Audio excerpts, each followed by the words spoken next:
Welcome to the Veil of Truth, your gateway to uncovering hidden insights and illuminating mysteries. I'm thrilled you've joined our global community. Whether you're watching from a bustling city skyline or a quiet countryside, we're glad you're here.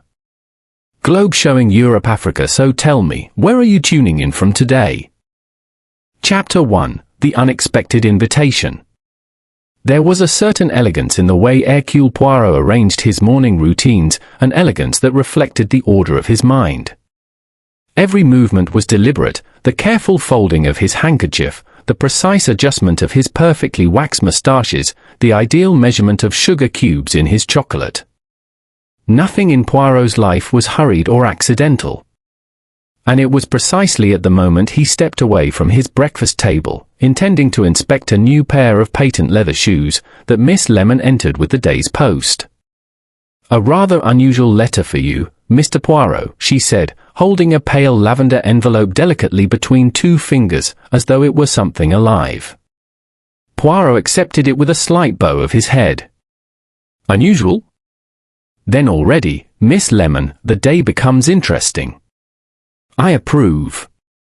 The handwriting upon the envelope was refined, elegant loops and confident strokes, the sort characteristic of someone who had been taught penmanship at an expensive finishing school. Poirot slit it open and removed a single sheet of thick cream-colored paper. A faint scent of lavender rose from it, subtle but intentional. His dark eyes narrowed as he read.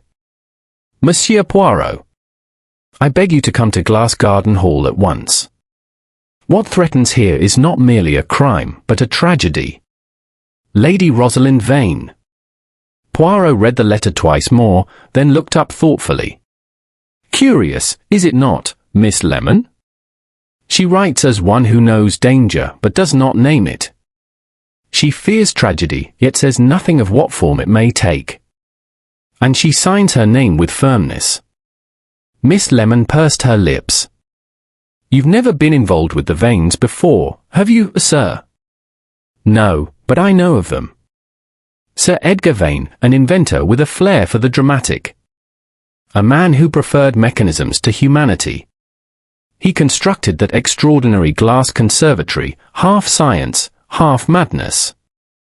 Miss Lemon nodded. "People say it's like walking into another world." Poirot tapped the letter lightly against his fingertips. "Then perhaps the world needs to be visited." A few hours later, Poirot found himself on the mid-morning train heading towards Hazelcombe, a small village whose name rarely appeared on any map of significance. The countryside rolled by in gentle waves, hedgerows trimmed neatly, distant sheep grazing, cottages with thatched roofs glinting in the sun. Poirot observed all of it with mild interest, but his mind remained focused on Lady Rosalind's letter. Why write to him? Why the urgency? Why so little detail? Such vagueness could mean fear. Or desperation. Or both. Upon arrival at Hazelcombe station, Poirot stepped onto the platform with his habitual care. The air was fresh and carried the mild scent of pine and distant rain. A small motorcar awaited him, its driver holding a discreet sign, "Monsieur Poirot." "Lady Rosalind asked me to bring you directly, sir," the young man said, tipping his cap. Poirot settled into the car and allowed the scenery to unfold. As they drove deeper into the village outskirts, the houses grew fewer and further apart, replaced by stretches of woodland and winding lanes. Finally, the road bent sharply, revealing an imposing estate perched upon a gentle rise. Glass Garden Hall. Poirot's eyes widened slightly, not with surprise, but appreciation. The mansion itself was grand enough, built of pale stone with ivy climbing its walls in thick spirals. Yet it was the conservatory behind it, rising like a crystalline dome, that dominated the landscape. A structure of glass and iron, shimmering even under a clouded sky, it seemed both fragile and powerful, like a giant jewel set upon a velvet field. Lady Rosalind awaited him in the entrance hall.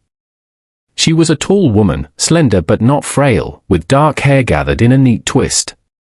Her expression held dignity, but beneath it, restlessness. Fear. She extended a hand. Monsieur Poirot, thank you for coming so promptly. Poirot bowed lightly. When a lady writes to me with such urgency, I do not delay. You feared tragedy, perhaps even crime. Tell me, madam, what troubles you? She gestured for him to walk with her across the hall. You knew my husband, at least by reputation. Edgar's inventions brought us both fortune and burdens. This house, this place, it was his world. I cared for it when he passed. Poirot nodded. And now? Lady Rosalind hesitated. Now it feels as though his world is turning against itself. Before Poirot could inquire further, a sudden scream tore through the silence. It came from the direction of the conservatory. Lady Rosalind gasped, clasping her hands against her chest. Poirot moved swiftly, guiding her towards the source of the sound. They crossed the rear corridor, passed through tall wooden doors, and entered the glass garden. The air inside was warm, thick with the scent of orchids, damp soil, and exotic flowers.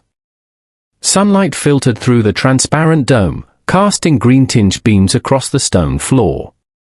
For a heartbeat, the place looked serene. Then Poirot saw the figure kneeling among the ferns. Dr. Oliver Marsh, thin, bespectacled, his face pale as parchment, was trembling violently. Before him lay the still body of a young woman. Poirot approached calmly but firmly. Stand aside, if you please. The doctor shuffled back, clutching his hands. I found her like this. She wasn't answering, so I came closer and oh, God. The victim was Lucia Trent, Lady Rosalind's recently hired companion. A bright young woman with gentle features now frozen in shock.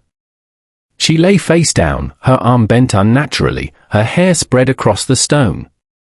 Poirot knelt, examining her posture, her surroundings, her shoes, the ground. Lady Rosalind whispered, "Not Lucia." She was so full of life. Poirot pressed 2 fingers to the girl's neck, though he already knew the answer. "She is dead," he said softly.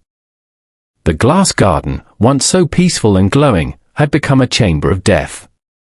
Poirot rose slowly, eyes glinting with the fire of the hunt. "Madam, you wrote to me fearing tragedy. And tragedy we have found. But mark my words, this is not the end. It is only the beginning." He looked again at the silent body. Something here was wrong. Very wrong. And Hercule Poirot, the guardian of order, would allow no wrong to remain hidden. Chapter 2, Shadow over the Glass Garden. Inspector Aidan Rourke of the Hazelcombe Police arrived sooner than expected, summoned by a frantic telephone call from Lady Rosalind. He entered the glass garden with the cautious authority of a man trained to expect the worst but secretly hoping for the simple. His boots clicked sharply against the stone floor as he approached Poirot, who stood gazing thoughtfully at Lucia Trent's still form. Rourke was tall, broad-shouldered, and carried an air of quiet determination, though a faint wrinkle between his brows revealed his uncertainty.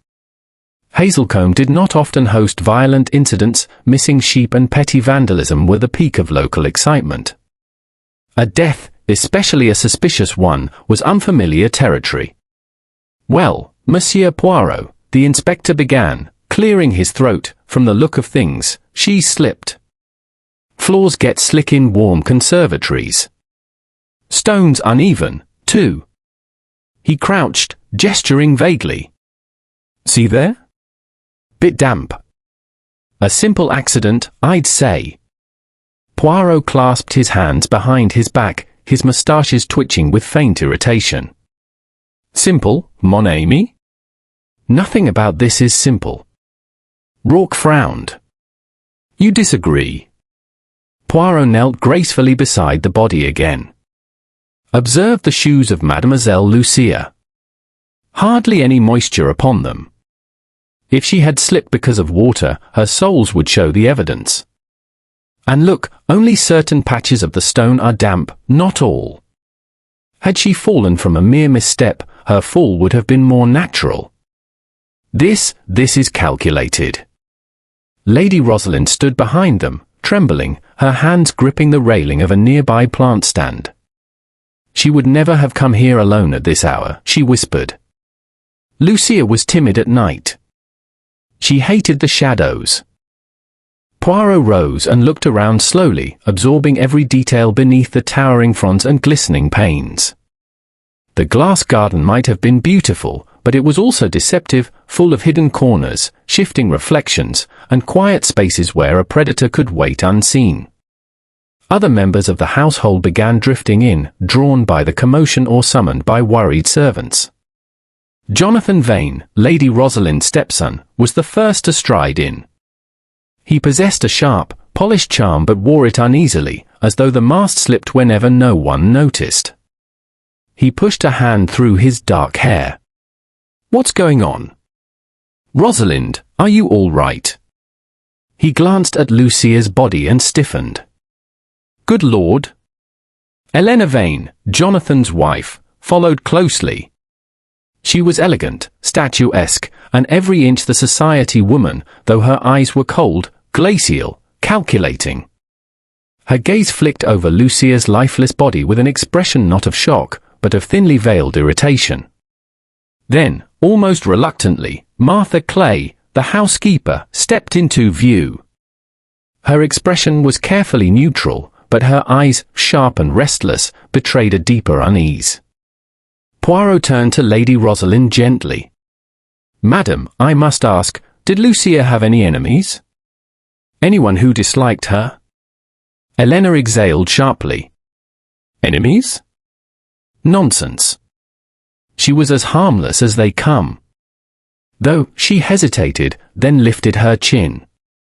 "She meddled. Always wandering where she shouldn't. Snooping, you might say. Especially around the conservatory." Jonathan shot his wife a warning glance. "Helena? What?" "It's true." Poirot made a mental note of her words. "Meddling. Snooping. Dangerous traits in a house hiding secrets." He addressed Dr. Oliver Marsh next. "Doctor, you discovered the body. Tell me what you saw." Oliver, pale and trembling, adjusted his spectacles. I came to check on a specimen. One of the tropical orchids needed attention. When I arrived, she was already on the ground. At first I thought she fainted, she'd complained of dizziness recently, but then I saw, his voice cracked. I'm not sure how long she'd been there. Poirot's gaze was sharp. You are certain she complained of dizziness? Oliver nodded quickly. Yes. Twice in the past week. Poirot filed this detail away like a librarian storing a book. Dizziness may be relevant, or may be a lie. He turned to the stone floor again. Something glittered near Lucia's right hand.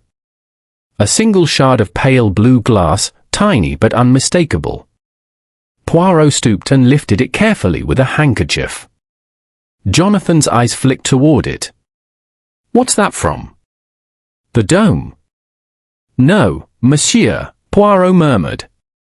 The glass of this conservatory is clear, not blue. So the question becomes, where does this fragment belong? No one answered. Poirot slipped the shard into a small envelope. I will determine its origin. Rourke shifted impatiently. All right, Poirot, but until we gather more, I still believe. Poirot raised one elegant hand. Inspector, your belief, while earnest, is incorrect. Mademoiselle Lucia was not alone here. Look, there is slight scuffing on the stone beside her body. The faint trace of someone turning quickly. Jonathan squinted. Could be hers. No, Poirot said calmly. The marks are deeper. Heavier. The shoes that made them were larger. A hush fell over the conservatory. Poirot continued, voice steady and quiet. Someone stood here.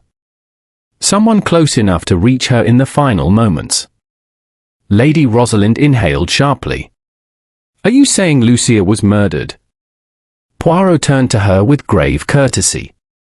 "Madam, I fear that is exactly what I am saying." The room seemed to shrink. The quiet hum of the glass garden's ventilation system filled the silence like a whispering ghost.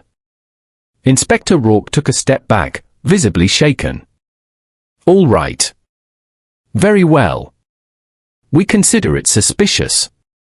I'll seal the conservatory until further investigation." Poirot nodded. A wise decision. As the group dispersed under Rourke's direction, Poirot remained behind for a moment. He studied the towering glass arches above him, the reflections shimmering like distorted mirrors. The plants rustled faintly as though stirred by an invisible breath. He whispered to himself, such an environment is a stage upon which many actors may hide their intentions. But every performance leaves traces, and the little grey cells, they will find them. He looked once more at the place where Lucia had fallen, then at the heavy doors leading to the rest of the mansion. There are secrets here, he thought. Secrets that killed her. As he stepped out of the glass garden, he knew one thing for certain. The tragedy Lady Rosalind feared had begun. And a murderer now walked freely under the glass dome. Chapter 3: Secrets in the Hallways. The atmosphere within Glass Garden Hall shifted perceptibly in the hours following the discovery of Lucia Trent's body. Servants whispered in trembling clusters, doors opened and closed more quietly than before, and the grand corridors, usually filled with the gentle bustle of daily life, had fallen into a tense silence, as though the house itself were holding its breath. Poirot walked slowly along one such corridor, his hands clasped behind him, observing everything, the family portraits that lined the walls, the polished wood beneath his shoes, the faint scent of old books drifting from a nearby library. He believed firmly that a house reflected the character of those who lived within it. And Glass Garden Hall, despite its outward elegance, felt disordered, ill at ease. Lady Rosalind had retired to her room briefly to compose herself after the ordeal. Inspector Rourke was conferring with constables at the front of the house. That left Poirot, for the moment, free to explore. He paused before a wide window overlooking the glass garden conservatory. From this vantage point, the dome looked eerily beautiful, like a crystal palace veiled in mist. A solitary constable stood guard at the entrance, ensuring no one tampered with the scene. Poirot's gaze drifted toward a narrow balcony running along the side of the conservatory. Almost invisible from the ground, it connected to a set of storage rooms where Sir Edgar had kept his old equipment and notes.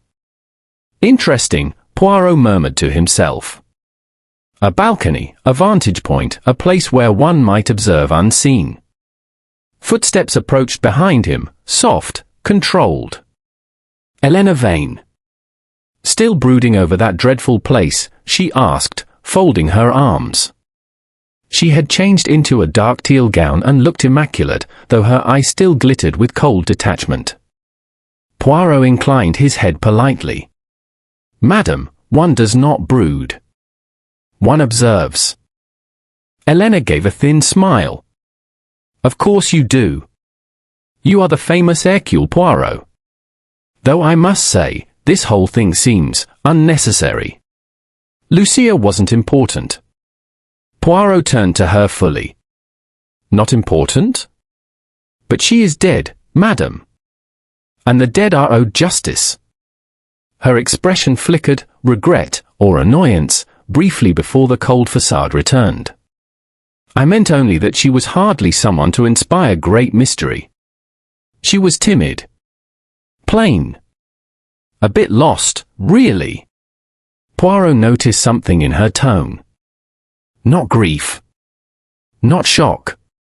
But irritation.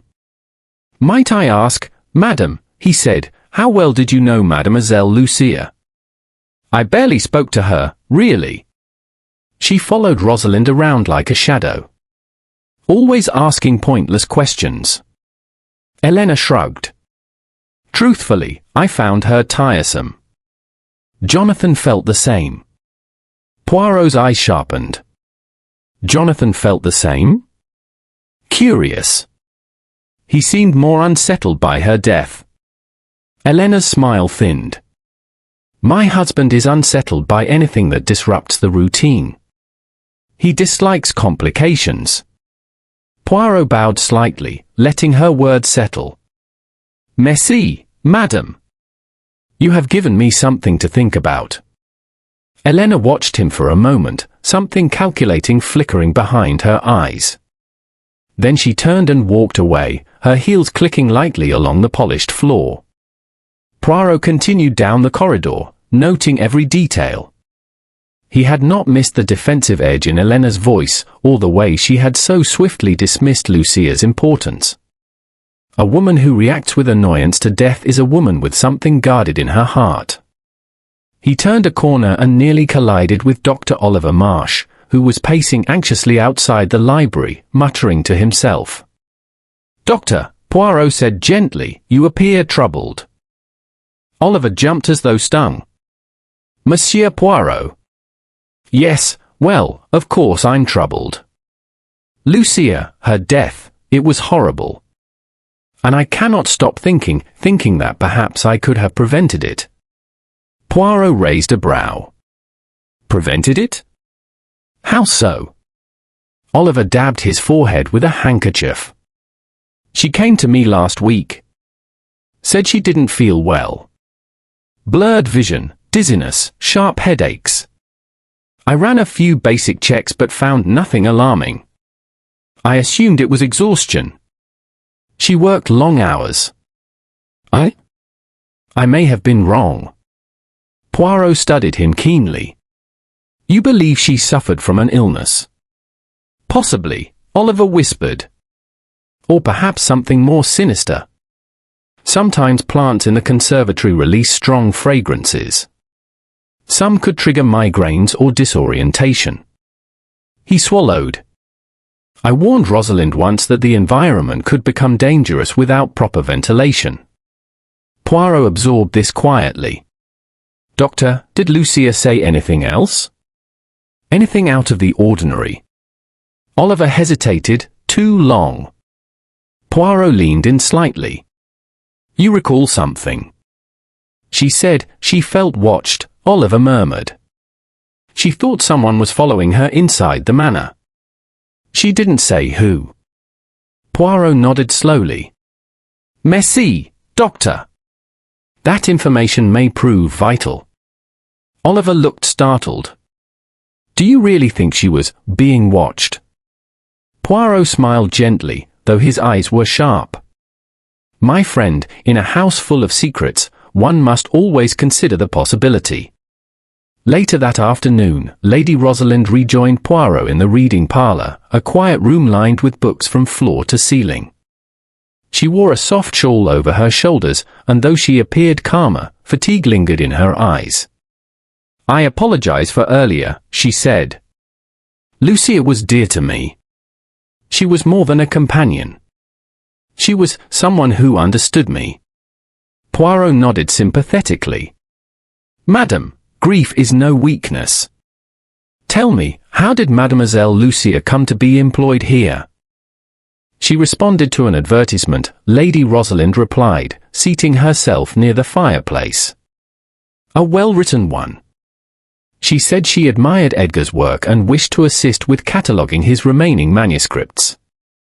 She was intelligent, observant, gentle. Poirot sat opposite her. And did she ever mention trouble? Threats? Concerns? Yes. Rosalind looked down at her hands. 2 nights ago, she came to my room just before bed. She looked frightened. She asked if Glass Garden Hall ever felt different to me. As though someone else was in it. Poirot's eyes sharpened. She felt watched. Yes. Rosalind whispered. I dismissed it at first. I thought perhaps she had been reading too many of Edgar's old notes. But now... Poirot noted the tremble in her voice. Madam, this feeling, Did you experience it as well? Rosalind hesitated. Once. Just once. A week ago. I went to Edgar's old study. I thought I heard someone inside. But when I opened the door, nothing. Only silence. Poirot tapped his fingers lightly. And the study, where is it located? Above the conservatory, Rosalind said quietly. At the end of the balcony. Poirot felt the first sharp click of understanding. A balcony above the glass garden. A place to watch without being seen. He rose. Madam, may I go there? Rosalind nodded. Of course. Moments later, Poirot stood alone in the dim corridor leading to Sir Edgar's old study. Dust lingered in the air, the door ahead was slightly ajar. He pushed it open with absolute silence. Inside, the room was lined with old engineering diagrams, half-finished mechanisms, and stacks of notebooks. But something was wrong, subtly, unmistakably. A faint, circular mark on the floor where a heavy object had once been. A recently disturbed shelf with a thin film of dust broken. A chair moved out of place. Poirot felt the truth whispering to him from the shadows. Someone had been here. Recently. And whatever they searched for, they had not found it yet. Chapter 4: The Broken Silence.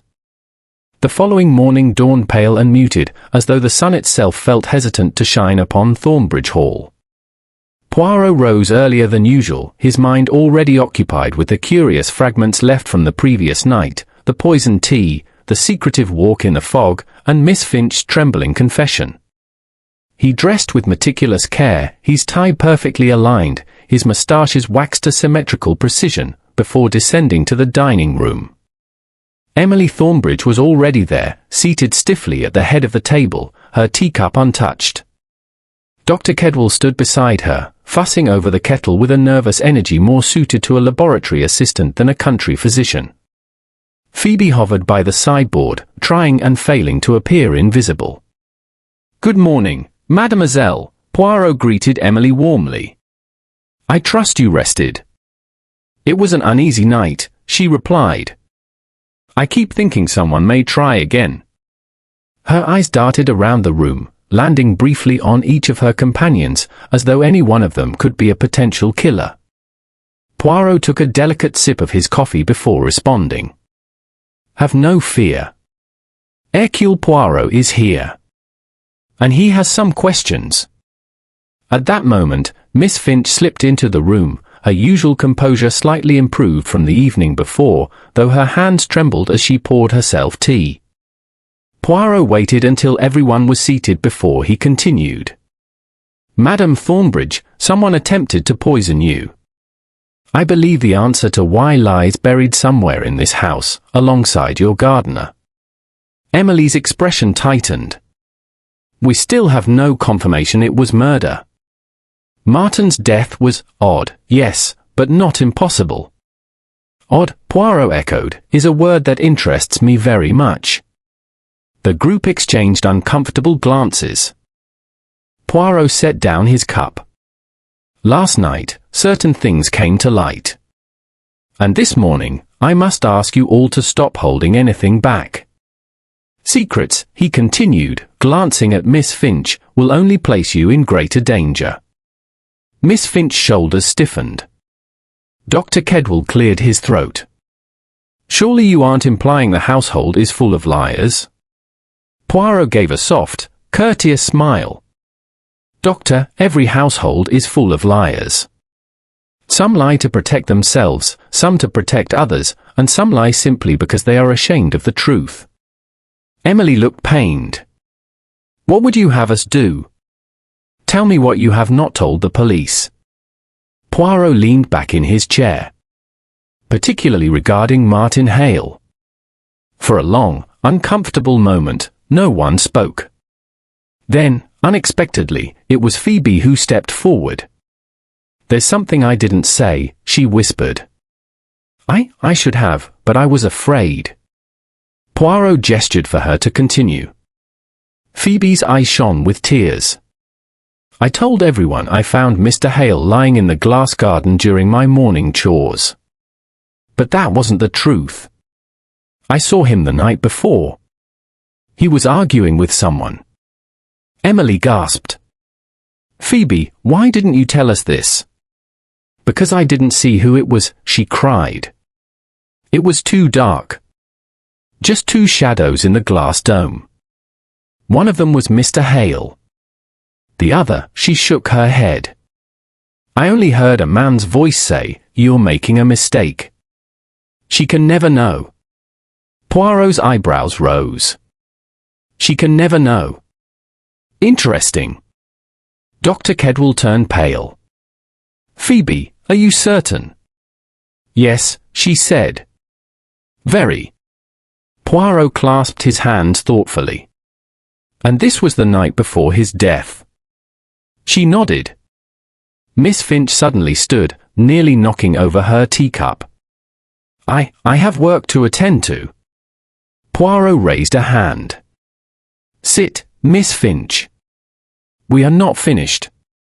Miss Finch sank back down, her face ashen. I believe, Poirot continued gently, that Mr. Hale was involved in something he wished to keep hidden. Something, how do you say, delicate? Emily's voice trembled. Something involving me. Poirot looked at her gravely. Perhaps. The room fell silent. Then Dr. Kedwell spoke, hesitating. Poirot, there is something I failed to mention as well. Poirot nodded slowly. Do go on, Doctor. When Martin was found, Kedwell began, choosing each word with care. He had a bruise on his wrist. A fresh one. I assumed he had fallen, but now his voice trailed off. Poirot's eyes gleamed. A struggle, perhaps. Miss Finch abruptly pushed her chair back and stood again. I cannot listen to this. Martin would never, this is all wrong. Poirot regarded her calmly. Mademoiselle Finch, you accused yourself last night, did you not? She froze. You said, I may be to blame. What did you mean? Her eyes darted around the room, seeking escape, but Emily's gaze held her in place with unexpected firmness. Finally, Miss Finch whispered, I didn't kill Martin. But I spoke to him the evening before he died. We had a row. Poirot inclined his head. About what? He said he knew something about Emily. Something dangerous. Something someone had paid him to find out. I begged him not to get involved. He told me I was foolish, that I didn't understand. And then, she swallowed. Then he stormed out. Emily looked stunned.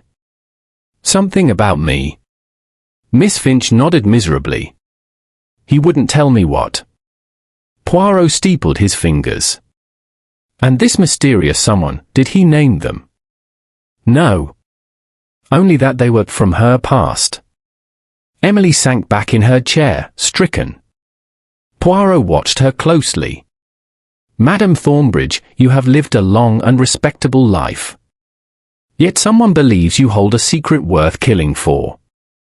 I don't understand, she murmured. Then allow me to ask one more question, Poirot said softly. Why did you hire Martin Hale in the first place? Emily hesitated. Because he applied for the job. Poirot shook his head.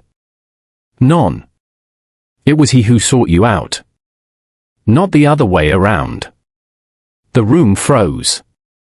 Emily looked bewildered. Poirot, are you saying Martin targeted me? Precisely. Dr. Kedwell exhaled sharply. Good heavens. Miss Finch began wringing her hands desperately. Phoebe looked terrified. Poirot stood. There is more here than personal tragedy or intrigue. Someone brought Martin Hale into this house for a purpose. And now someone has attempted murder a second time. As he moved toward the door, he added, I shall next examine Martin's quarters. There will be answers, small, discreet, but important, just waiting for Hercule Poirot to uncover them. Emily called after him, her voice shaking. Poirot, what should we do? He paused, glancing over his shoulder. Stay together. Trust no one. And above all, do not leave the house. Then he departed, leaving behind a silence heavy with fear and suspicion, one that none of them dared break. For in that moment, each person in Thornbridge Hall realized the same unsettling truth. If Martin Hale had been hunted for what he knew, then one of them might be next. Chapter 5: A Mysterious Note and a Vanishing Witness. By the late afternoon, a thick, unnatural quiet had settled over Glass Garden Hall. Even the conservatory, once alive with the gentle rustle of leaves and hum of insects, felt oppressive, its glass dome glowing faintly in the waning sunlight like a lantern shrouded in mist. Poirot moved carefully along the main corridor, hands clasped behind him, eyes sharp as ever. His mind, as always, worked at multiple levels, the observable facts, the unspoken motives, and the hidden truths that no one dared voice. Lady Rosalind entered the corridor, holding a small, crumpled envelope in her hands. Her expression was taut, as though she had spent hours wrestling with some dreadful decision. Poirot immediately noticed her gaze, anxiety tinged with urgency. I found this in Lucia's room, she whispered, pressing the envelope into Poirot's hands. She had left it hidden beneath her pillow. I do not understand. Poirot unfolded the letter carefully. The paper was slightly worn at the edges, as though it had been handled repeatedly. The writing, neat and deliberate, bore an unmistakable air of secrecy. Meet me by the lower stairs tonight. I will show you what Sir Edgar hid. Lt. Poirot raised a brow. Ah. Mademoiselle Lucia intended to reveal something, n'est-ce pas? Something hidden, something potentially dangerous. Lady Rosalind nodded, her lips pressed tightly together. She said only that she had discovered something important about the garden. I urged her to wait, to tell me in the morning, but she insisted. And now her voice faltered. She is gone. Poirot studied the envelope again. The handwriting, neat, precise, unflinching. A mind in control. But who could have intercepted her? Before Lady Rosalind could respond, a sudden commotion erupted near the servants' quarters. Loud voices, hurried footsteps, the slam of a door. Poirot and Rosalind moved toward the sound.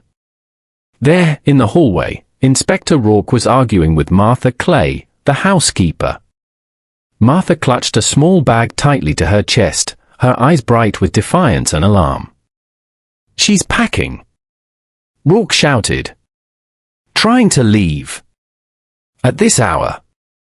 With everything going on. I have every right to go, Martha interrupted sharply, her voice steady despite her apparent panic. You are accusing me unjustly. Poirot raised a single finger, motioning for silence. Madam, please. Step back. Tell me exactly what is happening.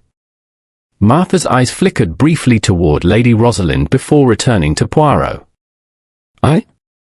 I do not know why all of you look at me like this. But Lucia, she asked me questions. About a key. A key she claimed would reveal everything.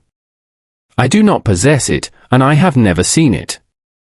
But the others, her gaze darted to Jonathan and Elena, they know more than they admit. Poirot's eyes narrowed. A key? Yes. I suspected. And you say you do not have it? Martha shook her head. I swear it. I would not lie about this. Poirot studied her carefully. Her hands, her posture, the tension in her shoulders, they told him she was telling the truth about not having the key. And yet, her words suggested someone else might. Someone who desired to mislead the household while hiding the truth. Rourke, frustrated and exasperated, crossed his arms. Then someone else knows. And that someone is keeping secrets. Poirot inclined his head. OUI. Precisely. Someone wanted Mademoiselle Lucia's discovery buried. And someone feared it would be revealed. Perhaps even by her. Martha's lips parted slightly. She said she had found something hidden beneath the garden, Sir Edgar's last secret. But she never told me what it was. Only that it would explain everything. Poirot's fingers twitched slightly. A secret beneath the garden. Hidden. Dangerous. Vital. Merci, madame, Poirot said softly. You have given me a clue, even if you do not realize it. Rourke looked unconvinced. Clues are good, Poirot, but they don't solve murders. Poirot smiled politely, though the glint in his eye suggested impatience. Patience, Inspector. Every detail, every hesitation, every half-truth, every glance, will be part of the answer. He turned back to Lady Rosalind. Madam, it is vital that you and the household remain here until the matter is resolved. No one should leave. Not until I have examined the garden thoroughly. Rosalind nodded, her hands trembling slightly. Of course. But what if the person who harmed Lucia returns?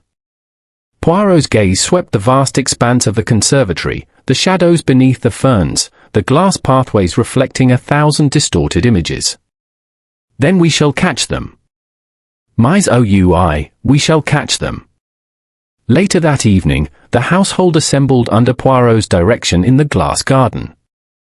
Lanterns were lit, casting a soft, warm glow that reflected from the towering panes of glass and the metallic supports of the conservatory. Exotic plants shimmered in the light, their leaves heavy with dew, creating a labyrinth of shadowed corridors and hidden spaces. Every eye was tense, every movement was watched. Poirot addressed them in his calm, deliberate tone. Friends, we are gathered here not for ceremony, but for observation. Mademoiselle Lucia was murdered.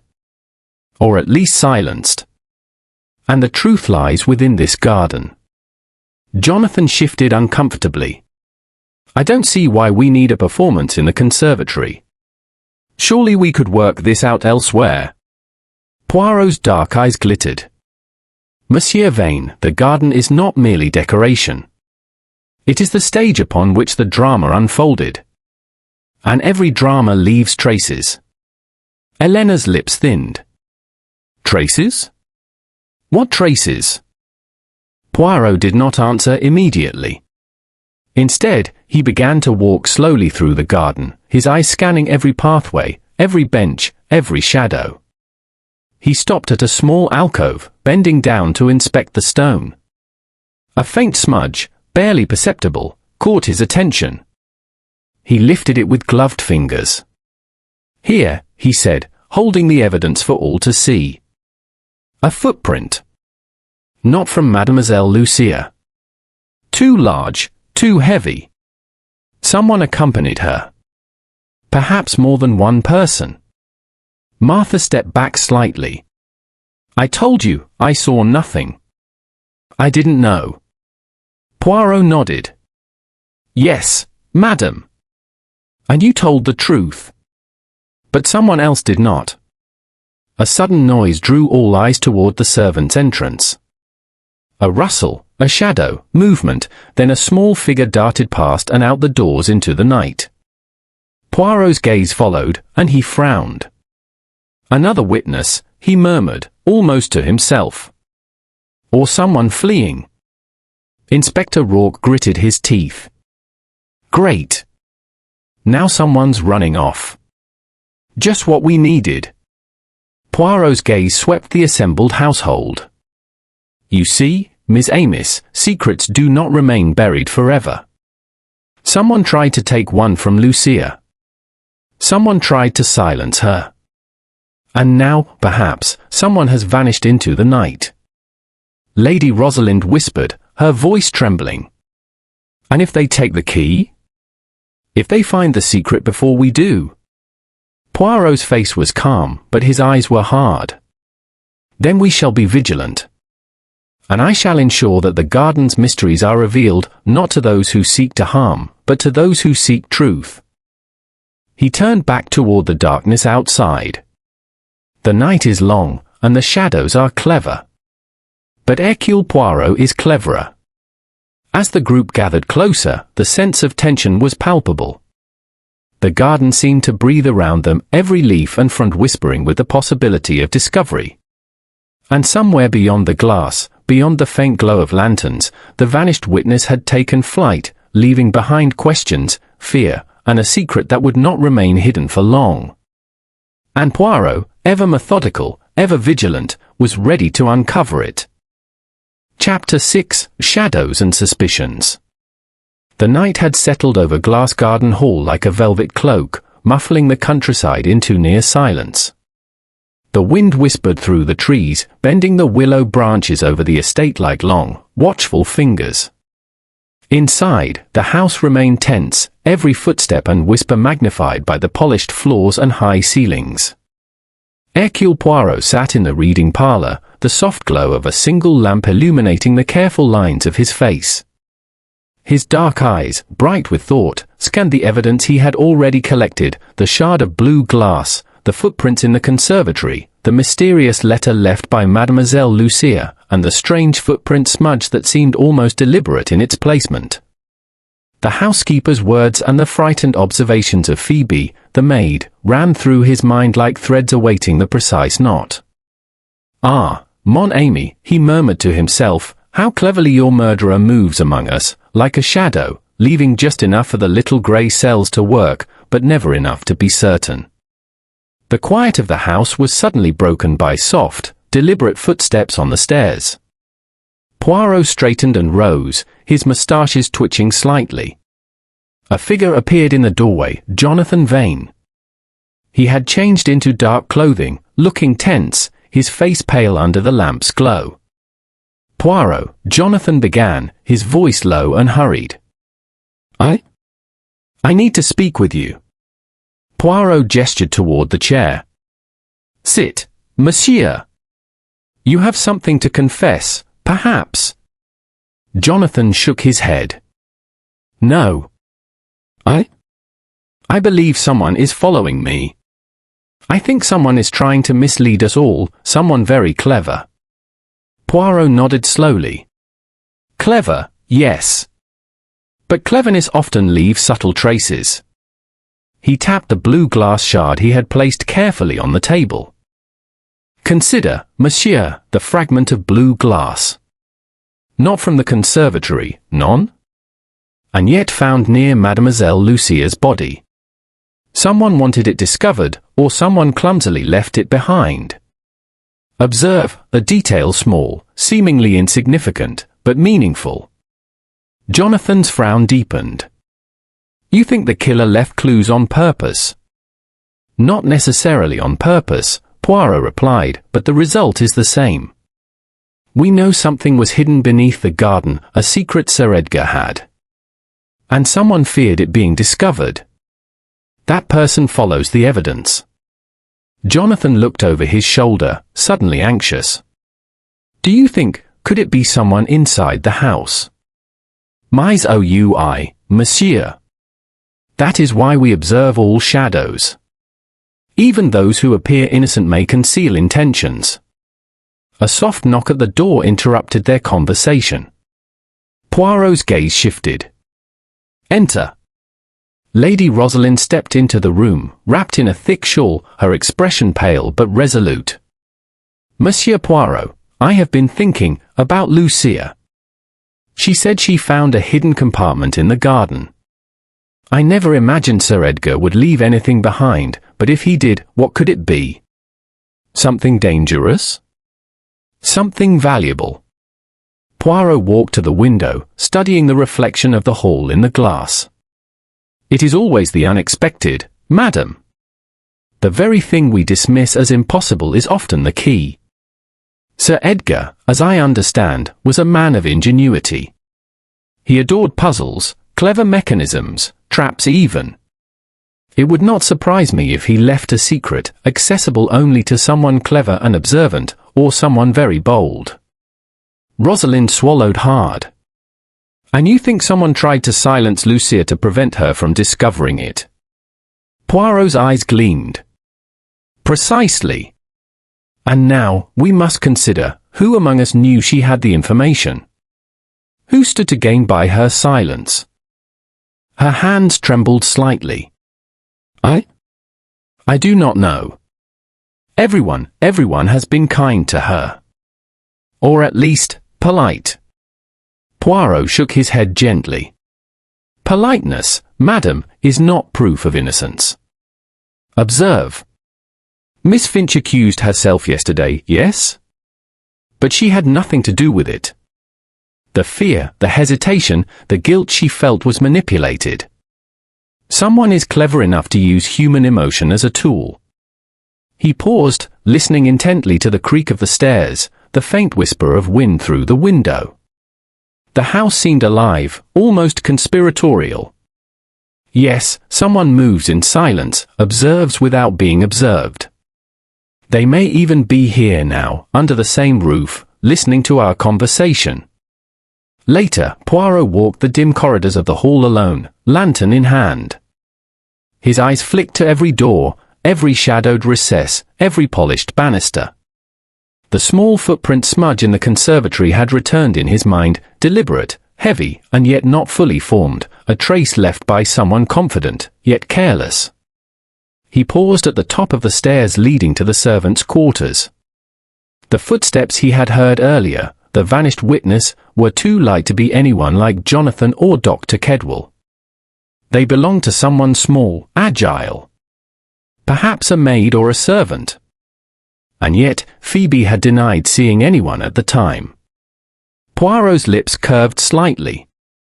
The clever little witness, but someone missed one detail. He leaned down, inspecting the base of the stairwell. There, faint in the dust, was the imprint of a hand gripping the railing, a hand not gloved, belonging to someone with delicate fingers. The little grey cells worked rapidly. Phoebe was frightened, yes, but her testimony was consistent. She saw shadows. Yet someone else has been moving through the hall unseen. And that person is clever, but not invisible. That fingerprint of hesitation, that mark in the dust, they will reveal themselves. As Poirot returned to the drawing room, he found Jonathan pacing, restless. Poirot, I can't sit still. It's unbearable. Everyone is hiding something. I can feel it. Poirot nodded, seated himself calmly.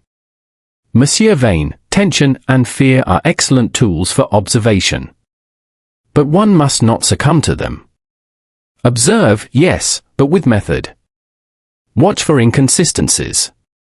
Words, gestures, silences, they are all significant. Jonathan ran a hand through his hair. I wish I had your patience. Patience, Poirot said softly, is the companion of intelligence. And now, monsieur, we must consider, someone among us fears discovery. They may act again. At that moment, a faint scratching sound echoed from the direction of the conservatory. All three turned. Poirot's eyes narrowed. A noise in the garden. They moved cautiously toward the source. The lantern's light reflected off the glass dome, turning the conservatory into a labyrinth of shadows. Poirot noticed a slight disturbance among the ferns, a leaf bent in a direction it had not been earlier. He crouched, examining the ground carefully. Footprints. A different size from the previous smudge, lighter, almost hesitant. Someone had returned. The footprints led to the small alcove where the blue glass shard had been found. Poirot knelt, carefully inspecting the space. His fingers traced a faint impression on the stone floor, tiny but deliberate. A mechanism, perhaps? A trap? Something hidden? Lady Rosalind gasped softly. Could it be Sir Edgar's secret? Poirot nodded. "Ah, madam, that is what we must discover.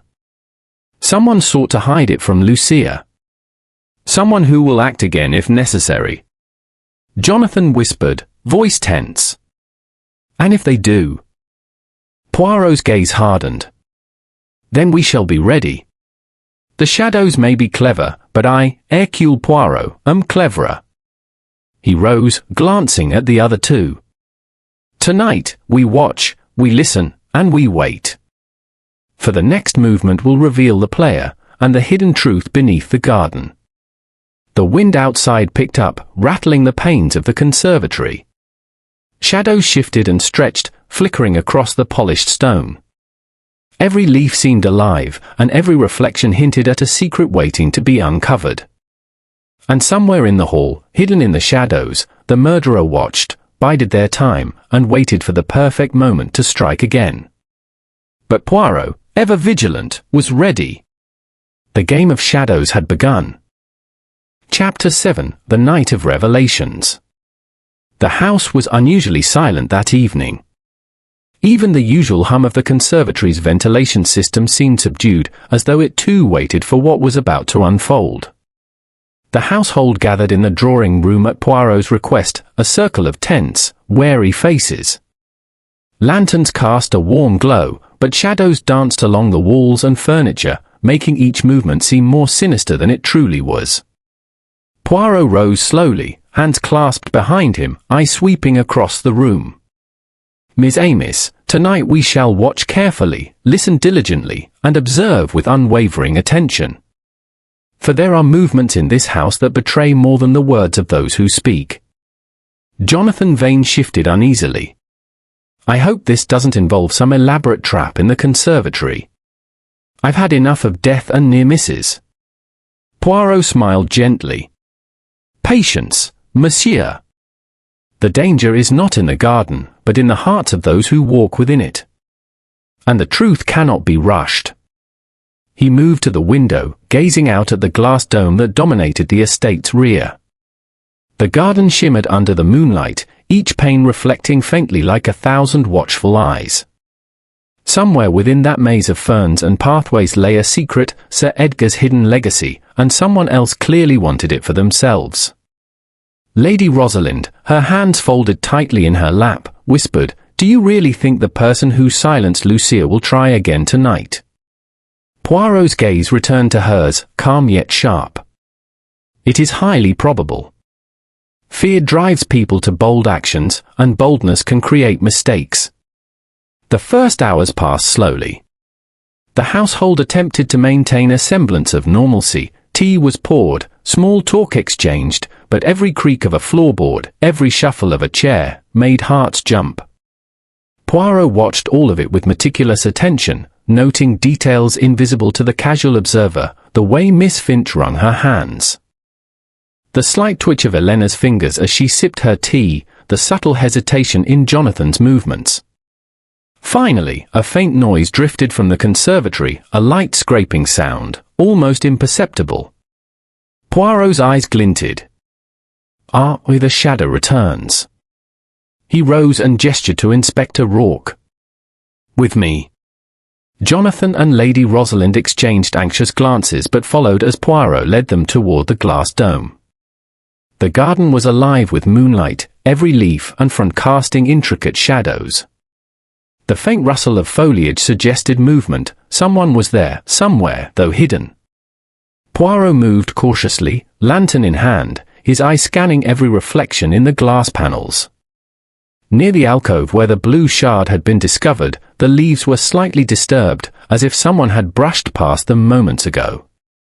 Poirot crouched, inspecting the ground. Tiny scratches in the stone, like fingernail marks, suggested someone had searched for something, a secret hidden beneath the garden. "Notice," he murmured, "the care taken to avoid leaving footprints." But the faint scratches, careless, perhaps deliberate, betray the searcher's presence. Suddenly, a shadow moved in the far corner of the dome. Poirot froze, gesturing for the others to remain quiet. A figure emerged from the darkness, a small, wiry shape, attempting to slink past the ferns unnoticed. "Stop!" Poirot commanded. The figure froze, startled, before bolting toward the rear exit. Jonathan lunged, but the figure disappeared into the night. Poirot stooped, inspecting the place where the intruder had been. A single object lay on the ground, a small, metallic key, its edges worn and faintly tarnished. "Ah," Poirot murmured, lifting the key with gloved fingers. "Our shadowed visitor has left a clue, perhaps intentionally, perhaps carelessly. This key opened something hidden. Something Sir Edgar wished to conceal." Lady Rosalind gasped. Could it be the compartment Lucia found? Poirot examined the key closely. Its design was old-fashioned, intricate, almost ornamental. "OUI, madam." And someone believed it valuable enough to risk discovery. Perhaps enough to kill 4. He returned to the drawing room with the key carefully secured. The household gathered, each face taut with tension. Poirot's expression was serene but commanding.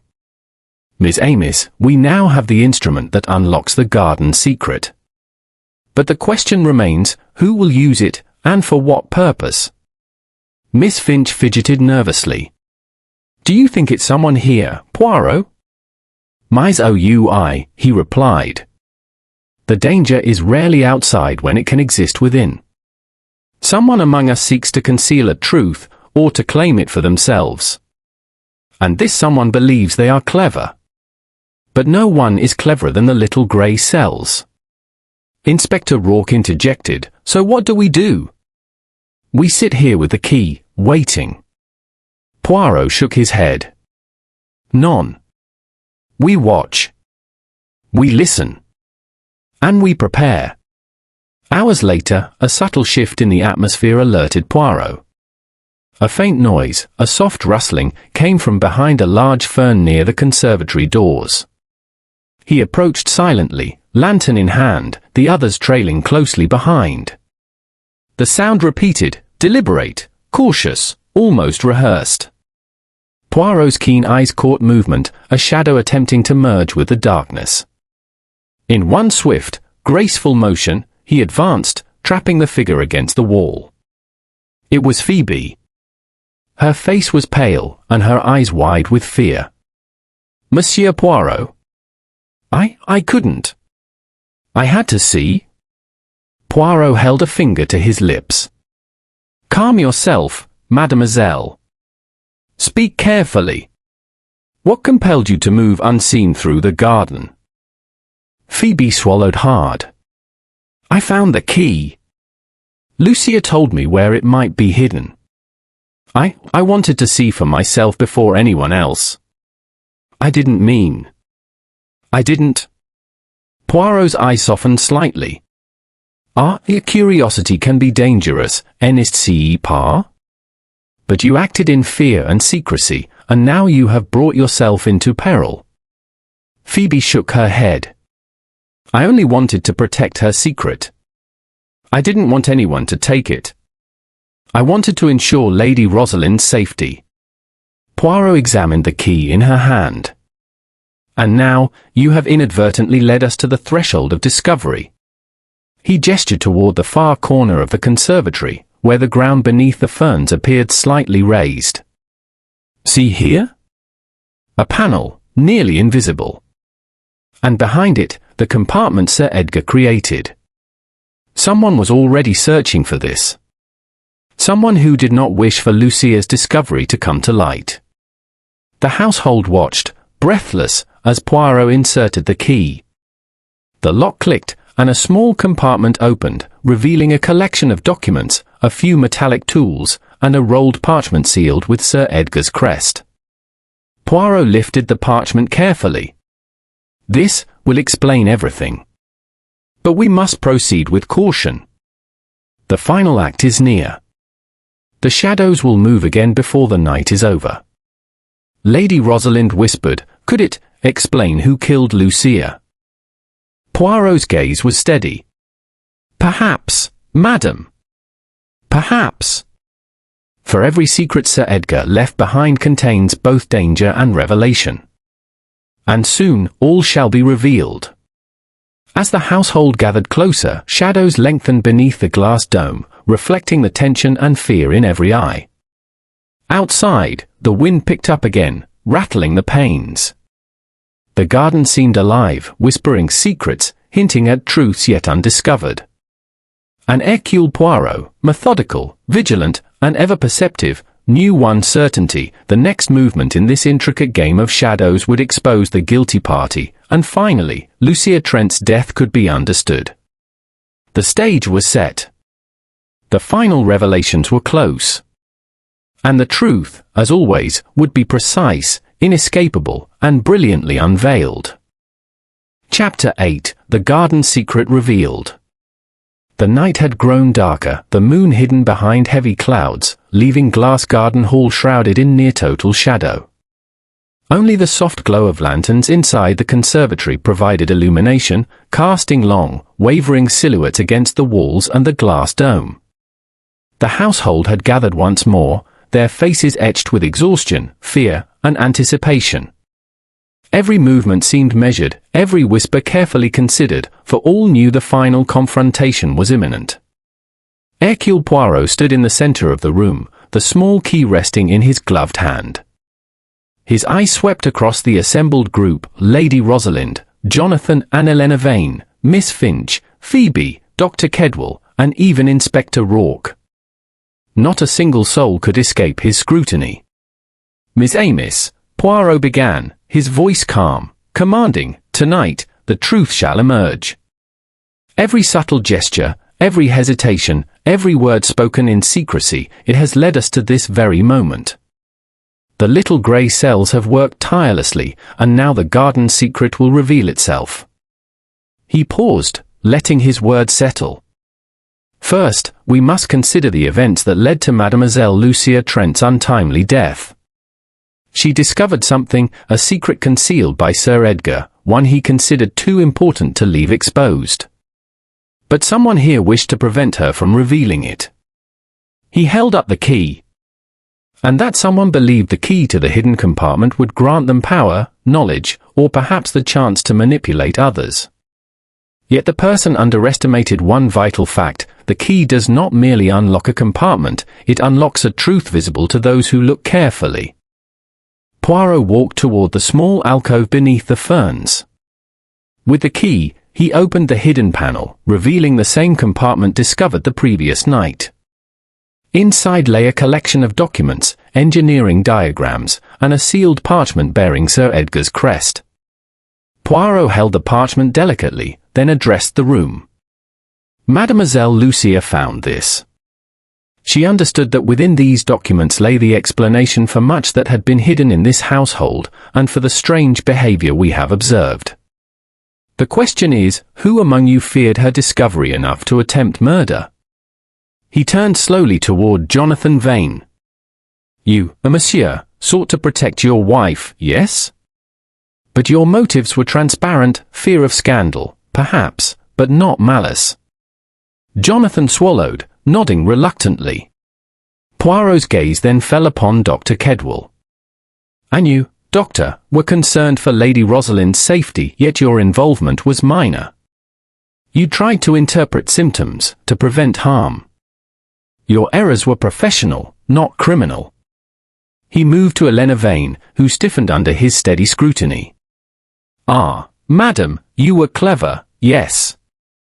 Your annoyance at Miss Trent's questions, your dismissive tone, it all seemed insignificant.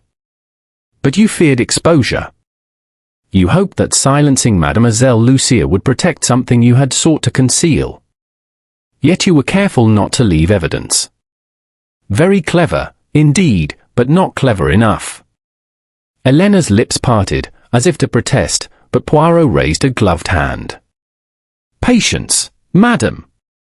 The truth is subtle. Observe.